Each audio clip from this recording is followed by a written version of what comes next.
Straight out of Nashville news, the 30-year-old Maryland man at the center of the Trump administration's deportation scandal the liberals keep crying about. You know, the guy who is a criminal here illegally? Well, the plan to send him back home to a Salvadoran mega prison will have to wait a bit, as he was released from custody August 22nd, more than 5 months after his arrest and original deportation. Kilmar Abrego Garcia, a Salvadoran national, is now set to return to his wife and children as his deportation case continues in a winding court battle that spans multiple states and countries, even coming before the U.S. Supreme Court. So he's not out of hot water, but his lawyers have sought to prevent him from being arrested once more by immigration officials. Attorney Sean Hecker told the Tennessean part of USA Today Network that Abrego Garcia was free and on his way to Maryland. Today, Kilmar Abrego Garcia is free, Hecker said in a statement. He is presently en route to his family in Maryland after being unlawfully arrested and deported and then imprisoned, all because of the government's vindictive attack on a man who had the courage to fight back against the administration's continuing assault on the rule of law. He is grateful that his access to American courts has provided meaningful due process. And Hecker said Abrego Garcia was let out of the Putnam County Jail, located about 80 miles east of Nashville.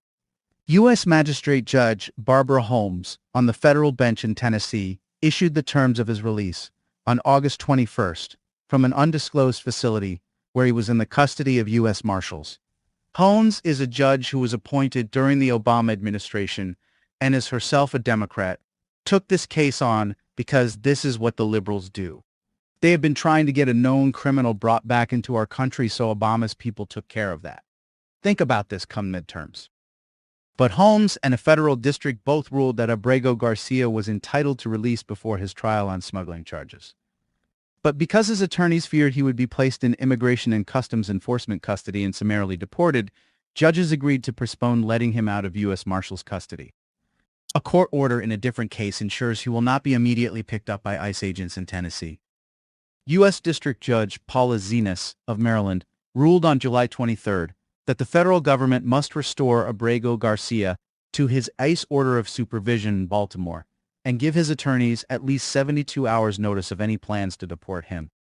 That means he could still be detained in Maryland, where his wife and 3 children live and have sought his return for months. A sheet metal worker living in suburban Washington, D.C., Abrego Garcia became the face of President Donald Trump's sweeping and controversial deportation tactics. Abrego Garcia entered the country illegally around 2012 as a teen. Immigration officials issued a final order of removal in 2019, but they said he could not be released to his home country of El Salvador due to credible fears of persecution by gangs in that country. On March 12, federal immigration agents stopped Abrego Garcia with his son in the back seat. As the father returned from work, they accused him of gang ties. He was one of hundreds of migrant men quickly shipped to the terrorism confinement center in El Salvador, where he said he faced torture.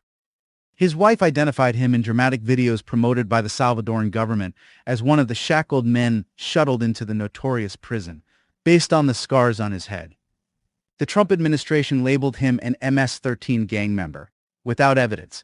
The government lawyers were frequently scolded by federal judges who dismissed the accusations against Abrego Garcia as baseless and ordered that he be returned to the United States, since he was illegally deported. A government lawyer assigned to the case became a whistleblower after the administration defied court orders. When he was deported to El Salvador earlier this year, Abrego Garcia was under a court order that prohibited his deportation to El Salvador. Both the Trump administration and Salvadoran President Nayib Bukele said they couldn't return him to the United States. But he was returned nevertheless, after the Justice Department filed smuggling charges in Tennessee stemming from a 2022 traffic stop. Officials have said they may deport Abrego Garcia to a different country. Abrego Garcia's wife, Jennifer Vasquez Sura, had fought for his release, appearing at court hearings in Maryland and Tennessee. Trump administration officials released details on family disputes, including allegations of domestic abuse, in their push to keep him in custody. His wife pushed back on those details and maintained her husband's innocence on the other charges. But we all know he's guilty, folks. He's on video. And everything plus he's here illegally. That alone makes him a criminal. So deportation for him is going to be his final verdict anyway. They're only delaying the end of his story. This is political theater by our criminal-minded Democrats. Abrego Garcia's lawyers said they retained a private security firm to take him to Maryland once he is released from custody. Until we get more details, folks, this is all for now. But this one isn't over. Not yet. Not by a long shot. But until the next thing we hear, we will tell you all, so just keep your eyes open right here. AI Pure Solid News.